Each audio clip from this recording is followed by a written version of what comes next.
Welcome to One Community's Path to Creating Healthy and Equitable Opportunities, Understanding the Drivers of Health.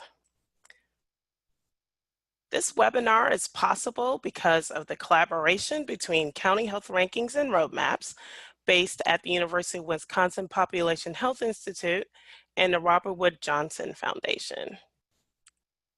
Hi, my name is Erica Burrows-Girardi, and I am an action learning coach. Today, I'm joined by a team of colleagues, and we're going to turn our cameras on so you'll get a chance to see us and meet us. So hello there. I first want to introduce you to my colleague, Joe Hinton, and Joe will be managing your questions today. Hi, Joe. Hello, Erica. Thanks for kicking us off. And like Erica said, if you want to ask a question today, there's that Q&A button at the bottom of your screen, and I'll be interacting with you there. Thanks, Joe. And I also want to introduce you to Allie Havrilla. Allie will be managing our chat box today, and she's probably already chatting. A welcome to you. Hi, Allie. Hi, glad to be here with everybody today. And I also want to introduce to you James Lloyd. James is our technologist, and he will be handling any technology snafus today, but I'm actually crossing my fingers that we won't have to use him in that capacity. Hi, James. Hi, Erica. I'm crossing my fingers too. Have a great webinar. Thank you. However, if you do have some technology questions, you can use the chat box to reach out to James. Use the Q&A box to populate your questions. You will maybe also see Joanne Lee. Joanne, go ahead and show your camera. Joanne will be joining us in our discussion group today afterward, and I'm going to tell you a little bit about the discussion group later on. And Joanne is with Healthy Places by Design. Hello, Joanne. Hello. And now I am pleased to introduce you to our guest from Eatonville, Florida. I'm going to start with Veronica Smith, who is the Executive Assistant to the Mayor for the town of Eatonville. Hello, Veronica. Hi, thank you for having me. Thank you. And then I'm going to introduce you to Jasmine Reese, who is the Neighborhood Coordinator for the Community Redevelopment Agency there in the town of Eatonville. Hi, Jasmine. And Jasmine might be muted. Hi, thank you for having us. Yep. Thanks, Jasmine. Okay, I'm going to go ahead and show some more slides. If you guys want to stop sharing your video, you can stay on camera if you'd like, but I'm going to actually share some more slides with you all, and we'll get moving with the webinar.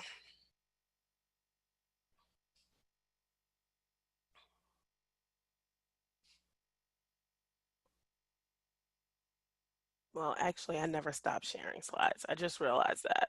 Okay. By the end of our time together, our goal is for you to be able to identify strategies to achieve health equity, define the drivers of health, and identify potential strategies to address the drivers of health. I also briefly told you about that discussion group, and this is a wonderful opportunity that will be at the end of today's webinar. So immediately following it, we will offer that interactive discussion group to help deepen learning. And these conversations give you a chance to be face-to-face with other webinar attendees and to share what you're doing locally, as well as ask questions of other participants. And we're always pleased to offer these sessions in partnership with Healthy Places by Design. And Joanne, who just introduced herself earlier, Joanne Lee will be our facilitator for the discussion group. Now, Allie's going to chat out the information about the discussion group at the end of our webinar, so be on the lookout for that towards the end of the webinar.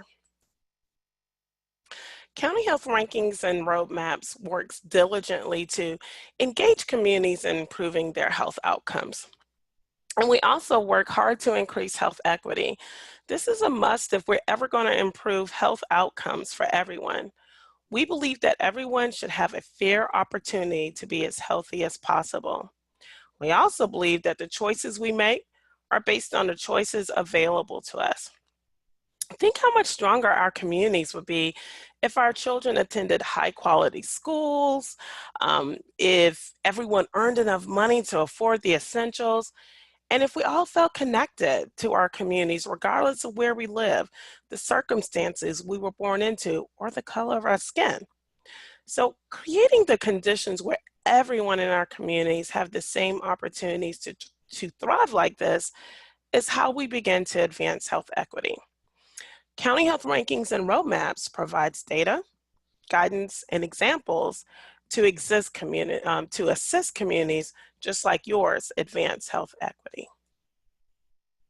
So this is an image of our rankings model. Some of you have probably seen this already. The rankings make it clear that good health includes many factors beyond medical care, including housing, education, jobs, access to healthy food, and more. It shows us that all of these factors impact how well and how long we live. Now, of the 4 buckets of health factors in blue there, you've probably noticed that social and economic factors have the greatest influence on our health. And that is why they're often called the drivers of health. The drivers of health are at the root of our health decision making. So let me paint a picture to explain. If we have access to quality education and mentors for social support, we're in a better position to graduate from high school, perhaps even go to college, which puts us in a better position for a livable wage job, which will provide income for us to choose to live in safe and affordable neighborhoods and purchase the healthy food that we know we need. Social and economic factors like education and income are not commonly considered when it comes to health, yet strategies to improve these factors have an even greater impact on our health over time than changing health behaviors alone. You will notice that the base of the model is supported by policies. This is because effective policies are often the best way to ensure that health factors, especially those drivers of health, get better for everyone and create lasting change. Effective policies advance health equity. And I think Joe would agree with me that the take-home message here is when we work together to improve education, employment, income, and family social supports, we can improve the health of all who live, learn, work, and play there. You're right, Erica. I think that I would agree with you. And in fact, I'm hoping that we can actually get some people to comment a little bit about some of those social and economic factors that they are addressing in the communities that they live in. So I'm going to ask Allie to put the question that you see on the screen right now into the chat box, and then chat your responses to Allie. What are the social and economic factors that you're thinking about addressing or you're currently addressing in your community? In just a little bit, we'll check back in to hear from Allie on what kind of responses you had and hear what's going on around the country. Yeah, thanks, Joe. I'm really curious about that. As you begin to think about social and economic factors that can be improved in your community, you might be asking, where do I start? So we have a resource that can help you start planning your next step. Our newest What Works report was created by What Works for Health team. And what I like about this report is not only does it outline key steps toward building a healthier and more equitable community, but it features specific policies and programs that can improve social and economic opportunities that can lead to good health for all. So in a moment, you're going to hear from Veronica and Jasmine. I want you to listen out for some of the strategies that the town of Eatonville has been implementing to move the needle on health. Several of the strategies are included in this What Works report. And implementing these strategies actually played a role in Eatonville being recognized last year as an RWJF Culture of Health Prize winner, something that they are really proud about and should be. So I encourage you to spend some time with this report as you make plans to take action. A link to this resource will be included in your resource guide that will be posted online tomorrow. So just before I turn to our guest, Allie, I do want to check in with you. What drivers of health are folks considering addressing locally? And this time I'm actually going to stop sharing. Yeah, great. Thanks, Erica. Lots of great chats coming in, and I would say at least each of those blue health factor buckets has been touched on in our chat. Access to care, employment, transportation, Oh, housing, great. poverty, good paying jobs, close to transitional communities. Lots of great work going on out there. Good. And for those of you who are sharing in the chat, I do want you to consider coming to our discussion group later on after, because I actually want to know what you're doing in those different social and economic factors. So consider coming to the discussion group to share even more. Thanks, Allie. Yeah.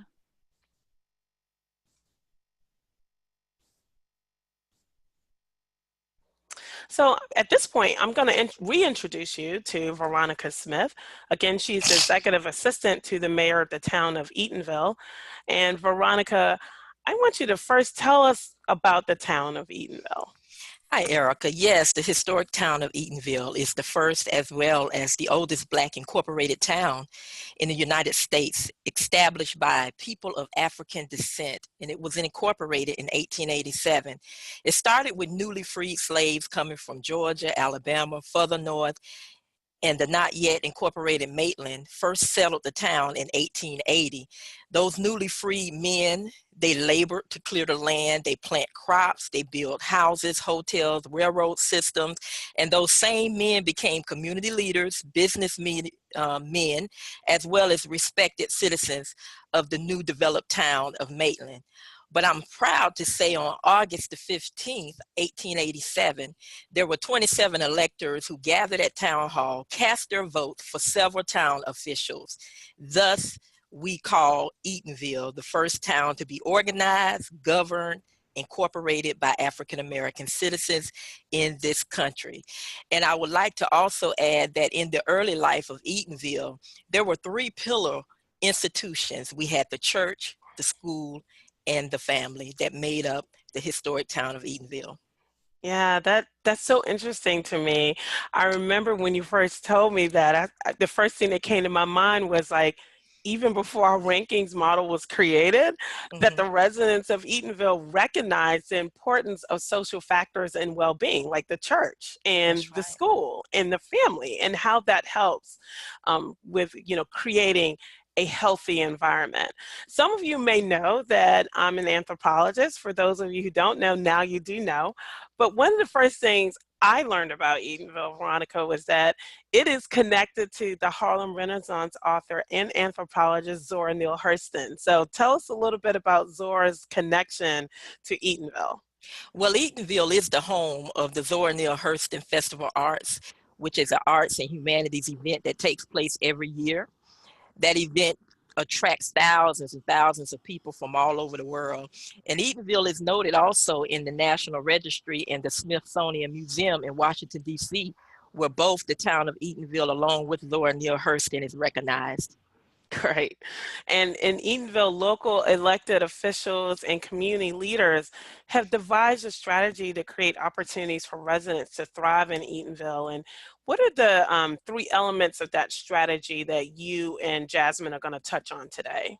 Well, we're going to talk about education, which is a pillar in Eatonville. It's a major pillar in the town of Eatonville. And we're going to also talk about economic development, where Eatonville is cashing in on a promising future.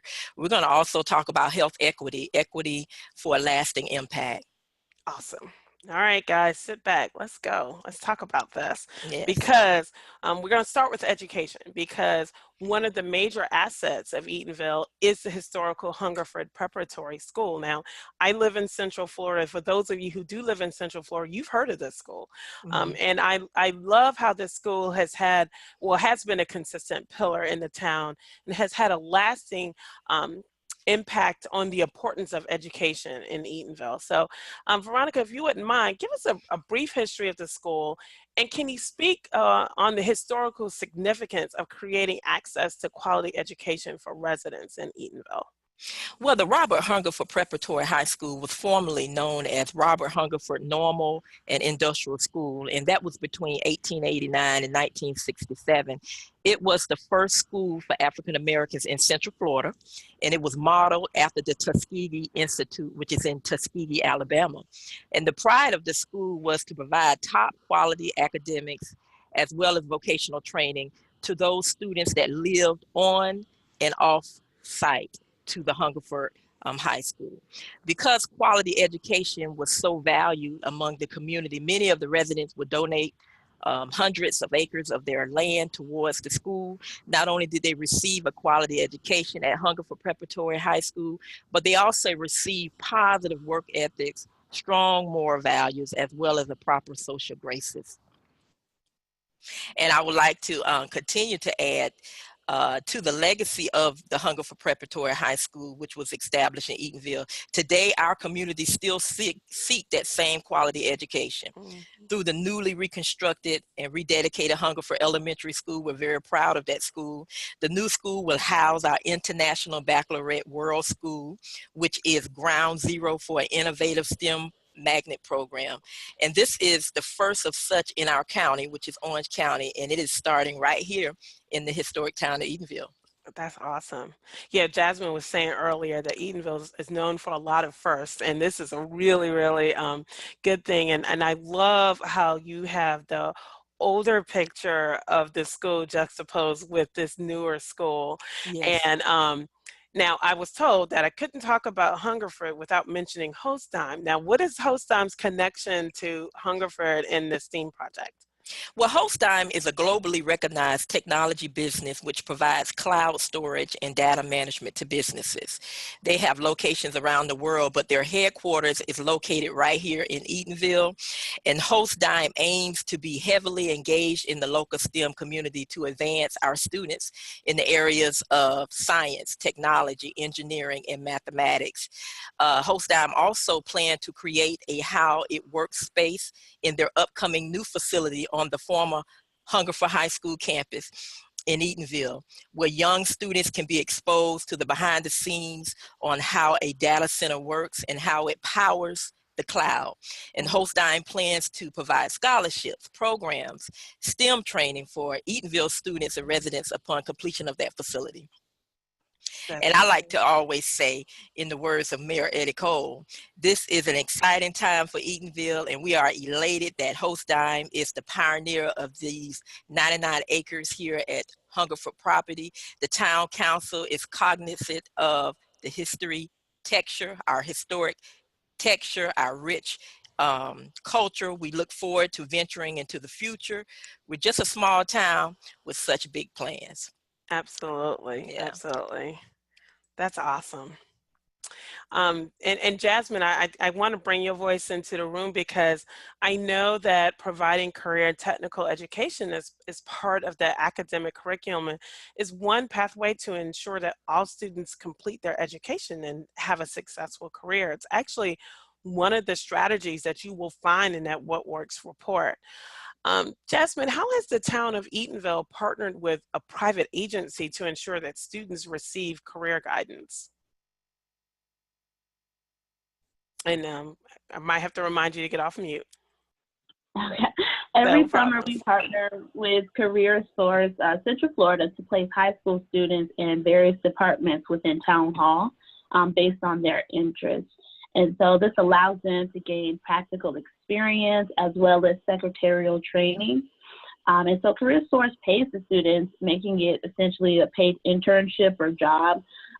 These students walk away with not only work experience for their resumes, but with some inclination as to whether or not they actually enjoy the field that they thought they would enjoy, Right. which is super important when preparing for college or just life opportunities.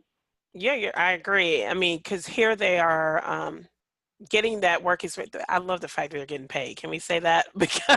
Because a lot of seriously, a lot of interns do not, and it's nice because one of the things I remember you and I were chatting about the other day is the students are also learning how to manage money because they're getting paid, right? And so this is really good. I think this is a wonderful opportunity for them to actually, like you say, experience what it's like to go to work and what that responsibility looks like, at the same time learn how to have those money management skills. And then Valencia College, which is based in Orlando, is helping to build technical skills in adults looking to establish or change careers. So tell us a little bit more about that partnership.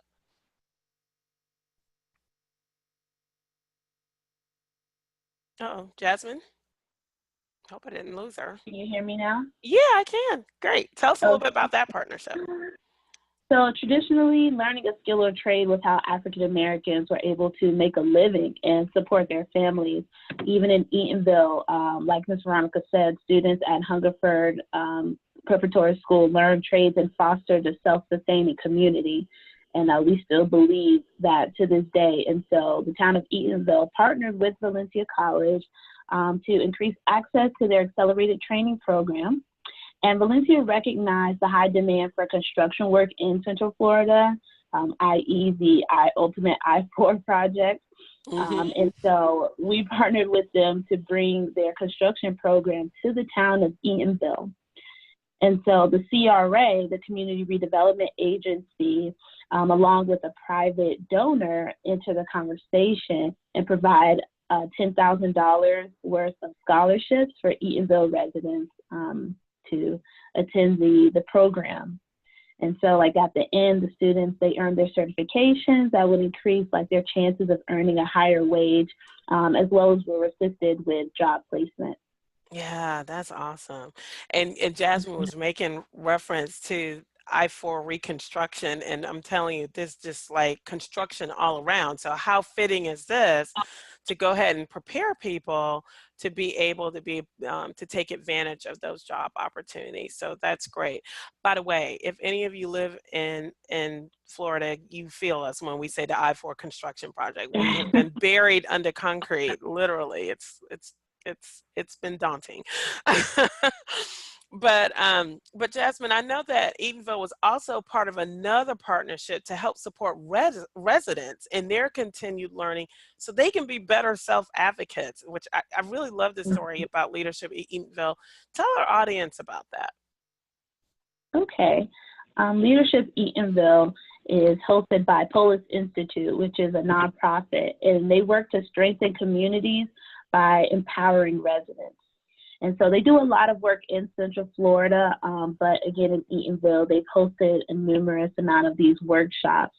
And we've had a large amount of board members that have participated and have learned how to better communicate with their elected officials and how to pitch projects, as well as get other citizens involved. See, that citizen engagement is such an important piece in self-advocacy and preparing people to really advocate for what they need in order to make healthier options. So, but I will say that is a skill that we're not born with. So having a group to come in and actually prepare residents to be better self-advocates is amazing. That's pretty awesome. And Jasmine, I forgot to mention earlier, you're a native of Eatonville. So this has been helpful too, having you there as a homegirl, so to speak, to help residents learn how to navigate their way through all this civic engagement, right? Yes, it's been an honor and blessing to be able to serve my community in this capacity. And I found that people are wanting to get involved because they see someone from the town who's grown up with them, who they know their family, and they see me giving back, and it encourages them to do the same. That's right. That's right. And Veronica, I want to turn to you because, you know, partnerships are not only helpful in advancing education. In fact, those of you listening to the webinar today, you're going to hear us talk about partnerships a lot. And the reason why is because advancing health equity can't be done by yourself. So partnerships are essential. You just can't do it alone. So not only are they helpful for advancing education, but they're essential for economic development. So Veronica, if you would share some of these economic developments that's growing Eatonville's economic base. Well, it's so many to talk about here on the webinar, but I would like to highlight a few. There are several partnerships that has allowed for economic growth and job creation in Eatonville, but I would like to piggyback on the Valencia Accelerated Skills Job Training Program. It offers many accelerated skills programs such as the construction, medical assistance, electronic board assembly, transportation, logistics, private security. These are where our residents can come and become employable. They can gain a firm, successful career with a high percentage of job placement. So that is a huge, major partnership for us in Eatonville. And I also like to highlight our CRA, which is our Community Redevelopment Agency. They have incentives and grant benefits for our local businesses. Business owners are eligible to receive funds to go towards leasing of a commercial structure.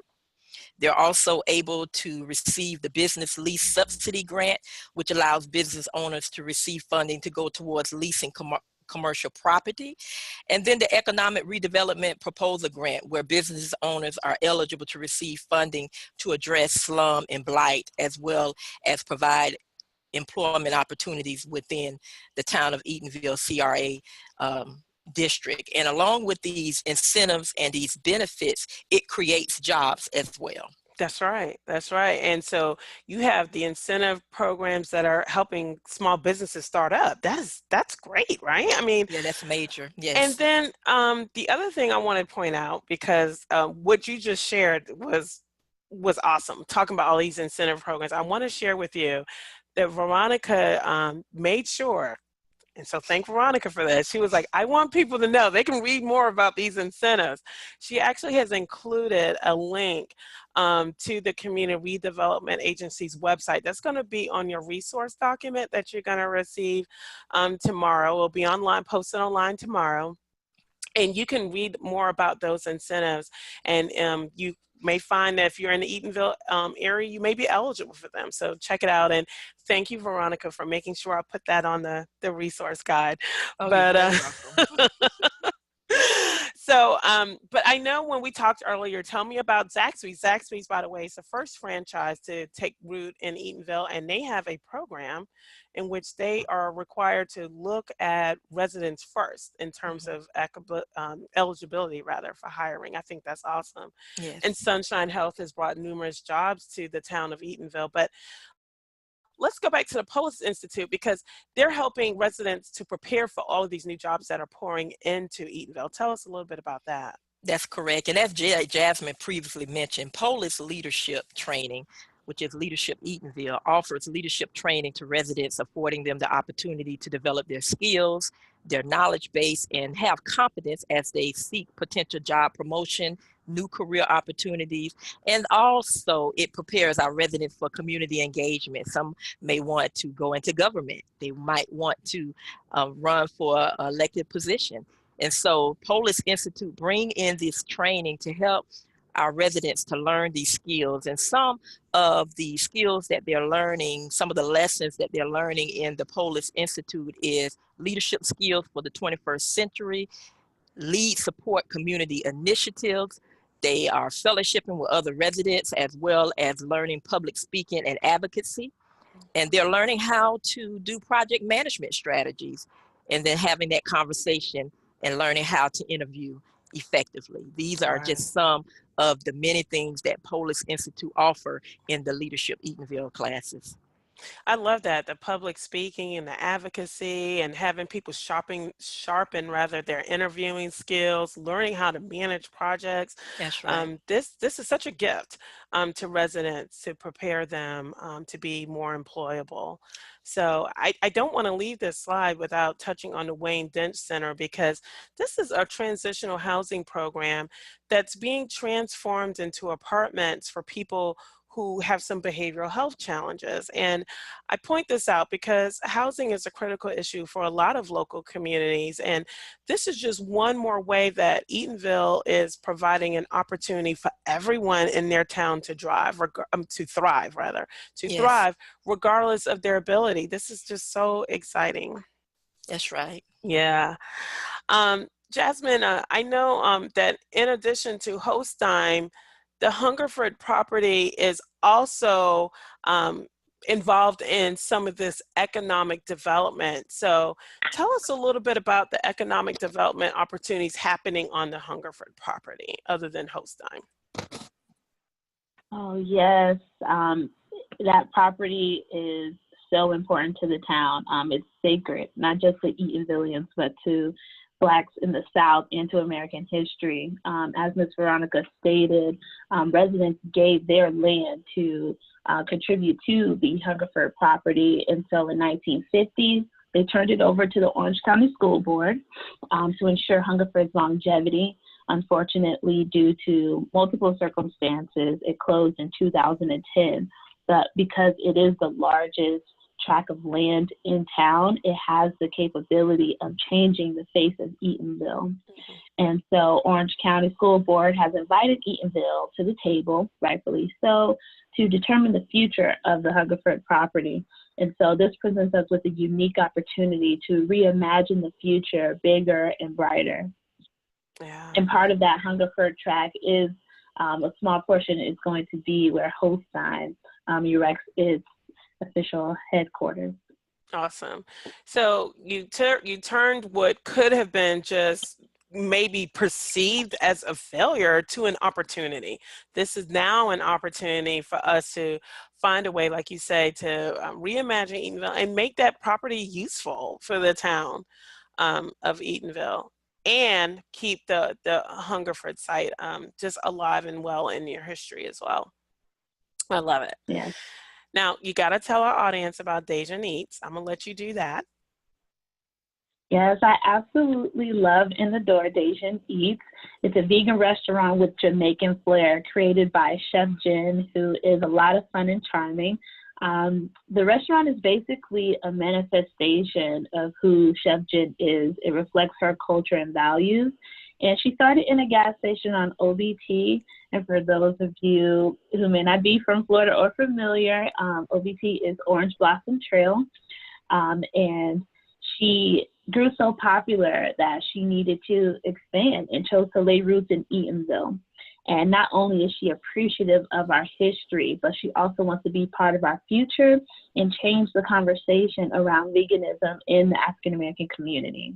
That's awesome. And so she's already hosted multiple cooking demonstrations for the community and has brought a lot of positive attention, as well as attracted a new demographic to the town. So I couldn't imagine, before Dejan Eats, I couldn't imagine Jamaican food going along with veganism, but hey, she makes it work. And I'm always teasing Joe. I'm like, Joe, this is how I'm gonna get you to come to Florida with Dejan Eats, right, Joe? He's on it. Yeah, sorry, I was muted, everyone, because I'm salivating over the lovely mix of my favorite types of cuisine. Right. So I will get him to go. But seriously, with these new economic development opportunities, the face of Eatonville is changing. But the really neat thing is that the historical character has remained intact. So, Jasmine, how did you all ensure that Eatonville's historical integrity was not lost in the host of all of these new changes? Well, the main attraction in Eatonville is its history and small town nature. Losing it would be an atrocity. So it's about having the right people in place to create policy that ensures desirable development. While Eatonville didn't experience the boom in development like the surrounding metros did, growth has been steady and consistent with our vision. And so having like a functioning planning division with a town planner and other, code enforcement boards and things, that makes all the difference. And we have a historic preservation board that's been operating for at least 20 years, and they make sure that our aesthetic is intact with new development and current buildings and structures. Mm-hmm. And so it also expands into attracting businesses who align with your town's mission, like Dejan Eats. All right. Mm-hmm. One of the things that you and I had chatted about earlier was making sure, like you said, having the right people in the right place. And one of the things that you said to me that I remember that stuck out is you said, we made sure that our policies were policies that were going to work for us and was going to actually improve our town. And the reason why I want to bring that up is because if you all remember, policy is at the base of our model, and policy is the one way that you can kind of guarantee that the changes that you want have some lasting and sustainable effects. So policy has been really important to you all.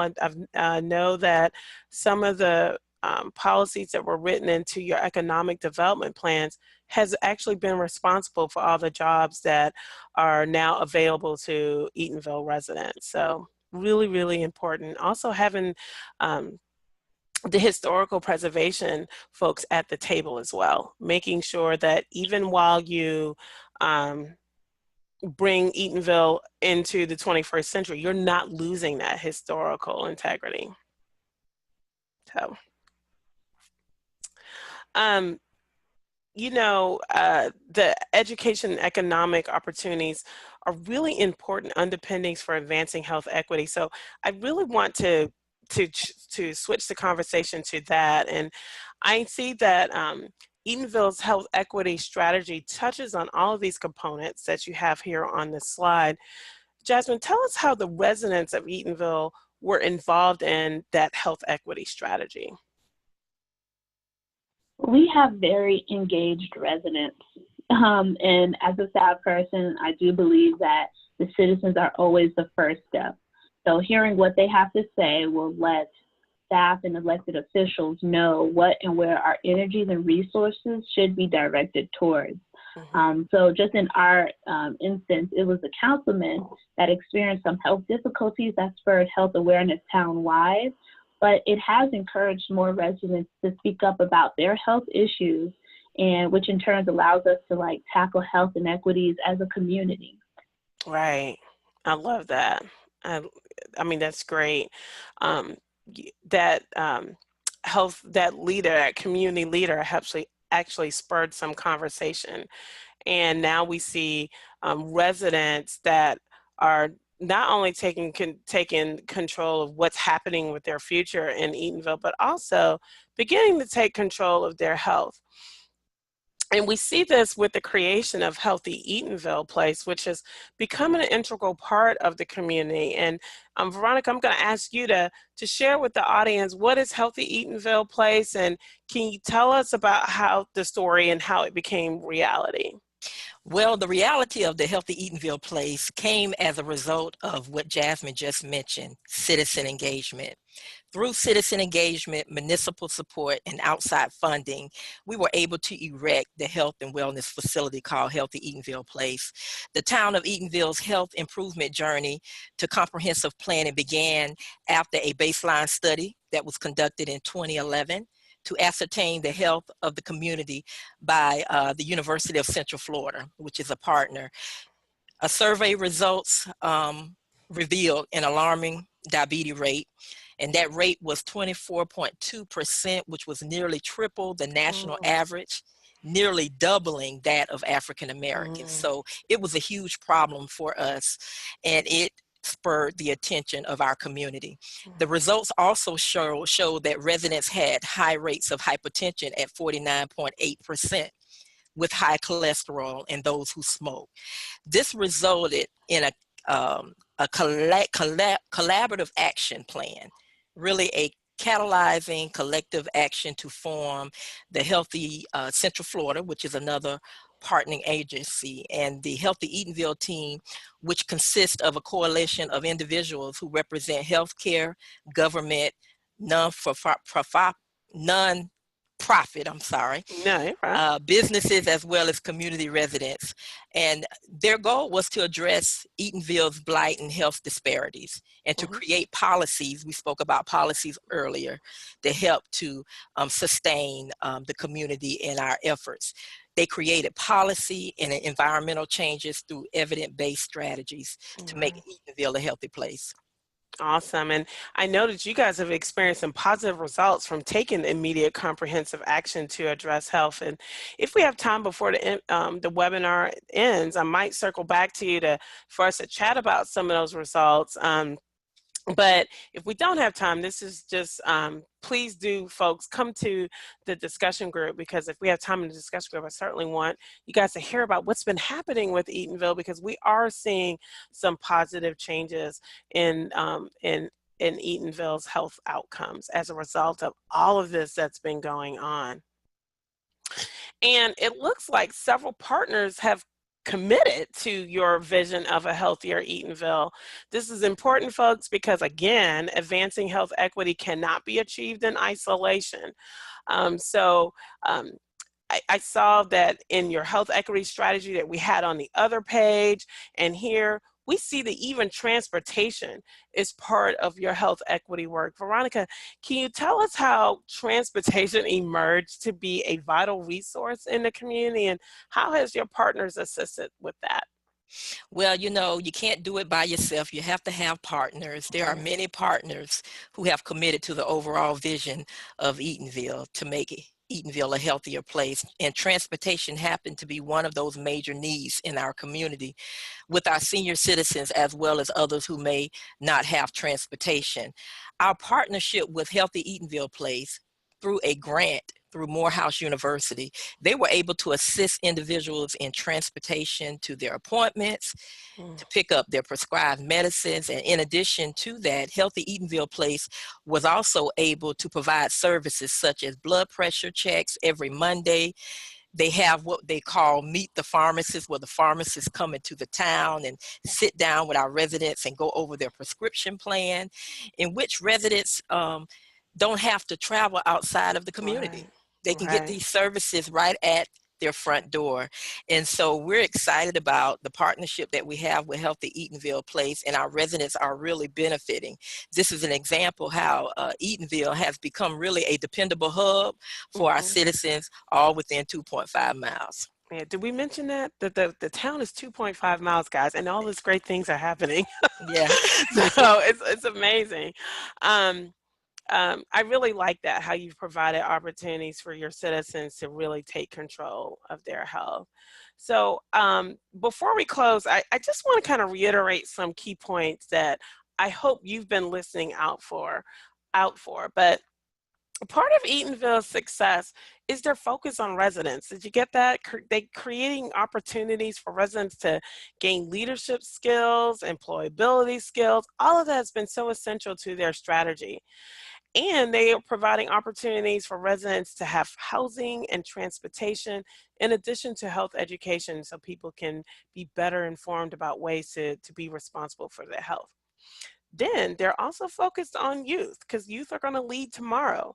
So they're creating opportunities for youth to gain skill in science and technology. They're giving them opportunities for internships and have mentors to help with career guidance. Eatonville is addressing the drivers of health through policy and environmental changes, but they're not doing this alone. It definitely takes partners such as those you saw listed on the previous slide to support a vision for a healthier future.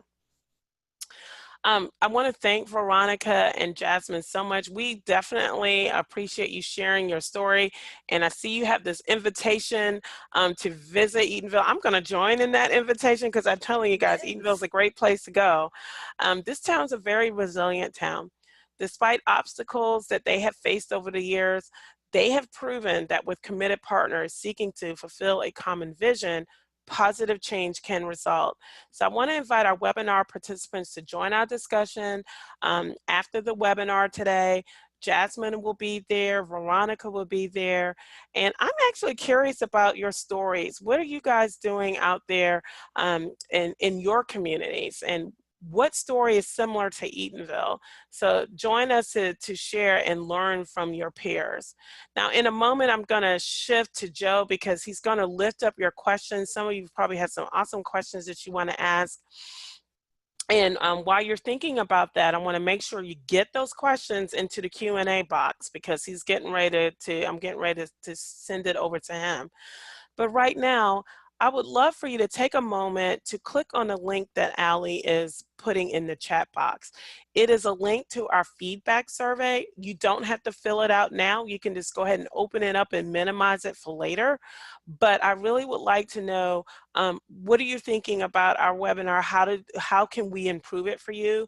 Your feedback is important to our webinars because we want them to be meaningful for you. And so we appreciate your feedback. So Joe, at this point, I'm going to stop sharing because I'm going to transition it over to you to see what questions have been popping up in our Q&A box. Yeah, well, our Q&A box was relatively quiet today, but I think the most important question is if Deja Neats delivers to Chicago. I'm not sure if that could get answered while we're on camera or not. No, but in all honesty, I was taking a look at the chat as people were chatting, and there were a few questions that were popping up there. So this might be for both Veronica and Jasmine to touch on. People are thinking about, you're a community that's pretty well developed and in the process of having health and health equity. So what would you say is the first major step in getting started with lasting change in your community? All right, I'll take a punch at that question. It's a great question. The first major step in bringing about a lasting change in your community. Now, I personally believe the first major step is identifying a coalition of individuals who will gather together to begin to discuss the needs of the community. I say this because the conversation must begin before taking any steps towards assessing, surveying, planning, and executing the necessary action plan. That group of individuals can and should consist of residents, businesses, potential funders, investors, and community partners, to include organizations and agencies within the community. Thank you for that. And I have to say, that sounds like a commercial for the Action Center and the Partner Center that's on the countyhealthrankings.org website. So I love hearing ideas like that. Jasmine, did you have anything you would echo or add on to for that? Can you hear me? Yes.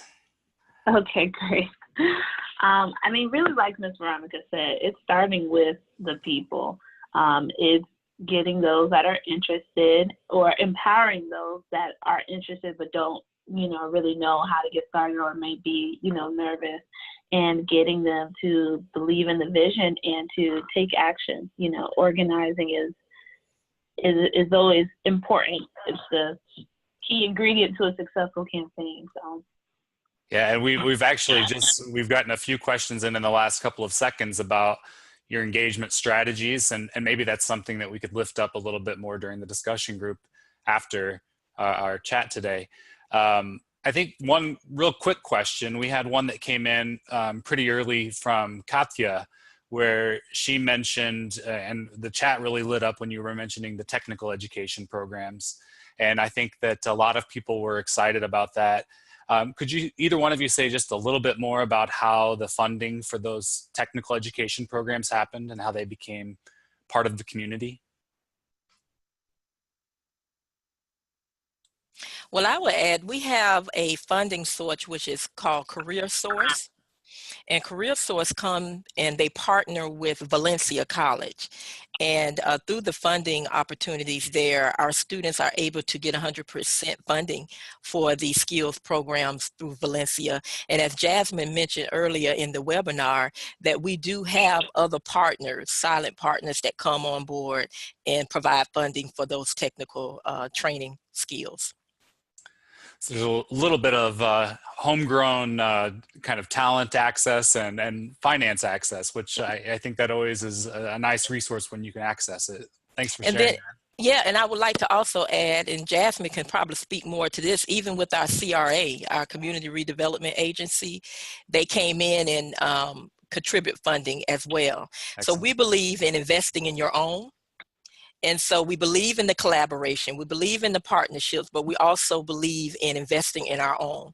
And so the CRA was able to take funding as well and to match it with the funding that was provided by those agencies and those partners.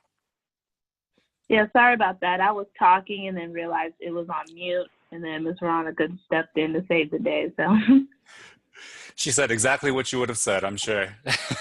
And I want to add, don't forget about host time, because part of their agreement for being at that Hungerford property is to be able to provide that STEM education opportunities to students too. So making sure that you partner with those who want to be in your space, like what can you give us because you're going to be in our space, that's important. It's definitely an exchange for the betterment of Eatonville. Host Dime has been in our community for years, and they have really got on board with the vision of the town, and they really want to be a part of that STEM development and training for our students.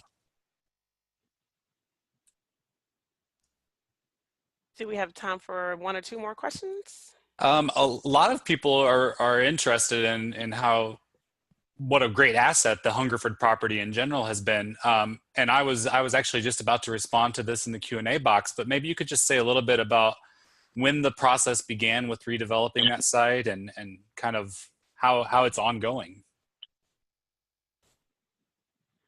Well, it's been years, truthfully. It's been years.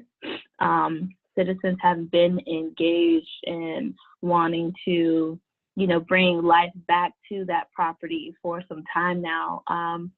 Even in Miss Veronica, she may be able to assist with this, but even when Hungerford Preparatory School closed, it was reopened as Wymore Tech, which was a vocational school that did a lot of that type of training there. And so it was still going, the residents have wanted to keep it as a educational facility, but just the times don't really kind of allow for it. So now we're starting to revisit and think about, okay, well, what else, do we see in the future of Eatonville? What else can be helpful? How do we turn this property into another asset and maybe have another pillar of the community? So it's ongoing. It's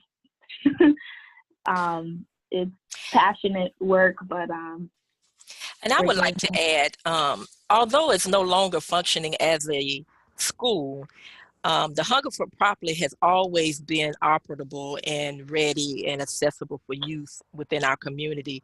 We talked about really providing recreations and programs for our youth in our community. Well, the Hungerford property gymnasium, we use that where they play basketball, they have after school programs. And so it is really a property that is constantly being used for the community.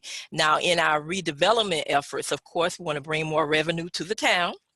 And in that conversation, we're sitting down with business owners and we're talking about how we can build on the vision of Eatonville and what that will look like in the next 10 to 15 years. Yeah, I like that. And one thing I keep hearing reiterated, even if you're not specifically saying it, is that you are always looking for how you can take what you have and make it an asset. And I mean, Joe, is that not so important? I mean, a lot of times we in our own towns don't realize a lot that we have are actually assets. So you have to reimagine, reframe, think about how what you have can be assets to make your town actually a healthier place to live. So. And really, that is a common thread in the town of Eatonville. As Jasmine mentioned earlier, we are trendsetters. Right.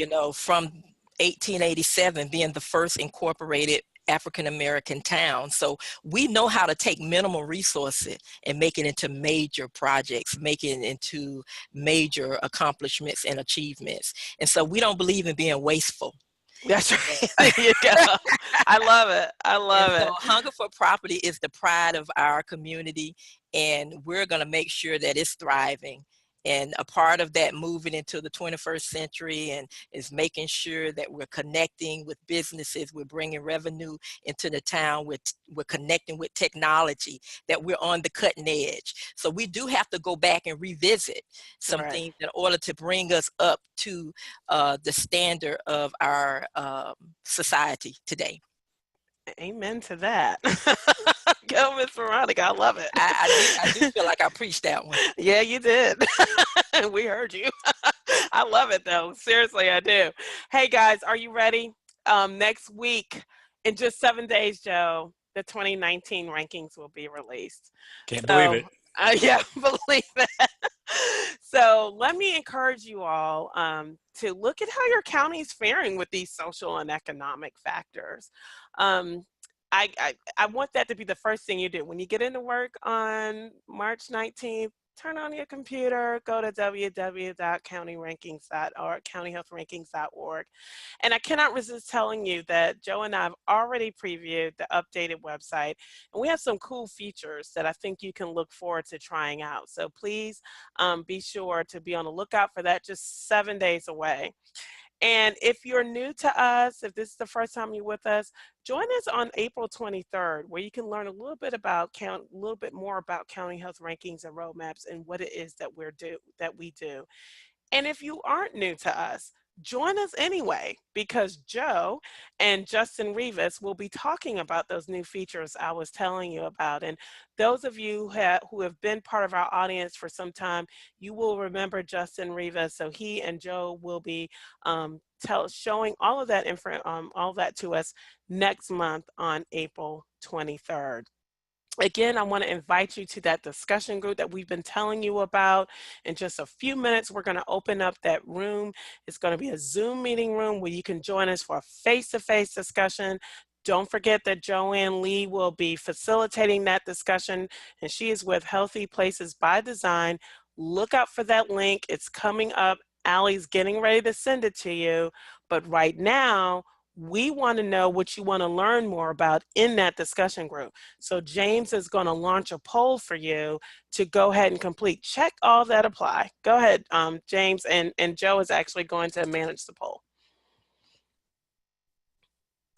Thanks, Erica. We got a few responses coming in. I'm watching them in live time. We'll give you just a few seconds so we can transition over to the discussion group in a moment. Maybe 5 more seconds on that poll and we'll give you the results if you'd like to get a response in. Excellent. Thanks to those of you who have participated. And I will tell you that we have some big interest in both resident engagement and how to generate leaders in our community, and private and public partnerships. Those are both really high respondents. So we'll definitely convey that to Joanne and make sure we talk about those in just a moment. Awesome. Please do stay connected with us, folks. We have a presence on Facebook, we have a presence on Twitter, but the best way to find out about these webinars and all the tools and resources as they become available is to sign up for our newsletter. So make sure you do that. And Allie's actually chatting that link out now. So if you will click on that link, it will transition you to the Zoom meeting room. All you got to do is answer a couple of questions and you'll get right into that Zoom meeting room to meet with Joanne. She just left the webinar to meet with you in that meeting room for the discussion group. I want to thank all of my colleagues who helped produce this webinar. Joe, James, Allie, thank you so much. And a huge thank you to Jasmine Reese and Veronica Smith for joining us on this webinar to share the story of Eatonville. Thank you so much for your participation, and I will see you in the discussion group in just 2 minutes. See you there. Have a good afternoon, everyone.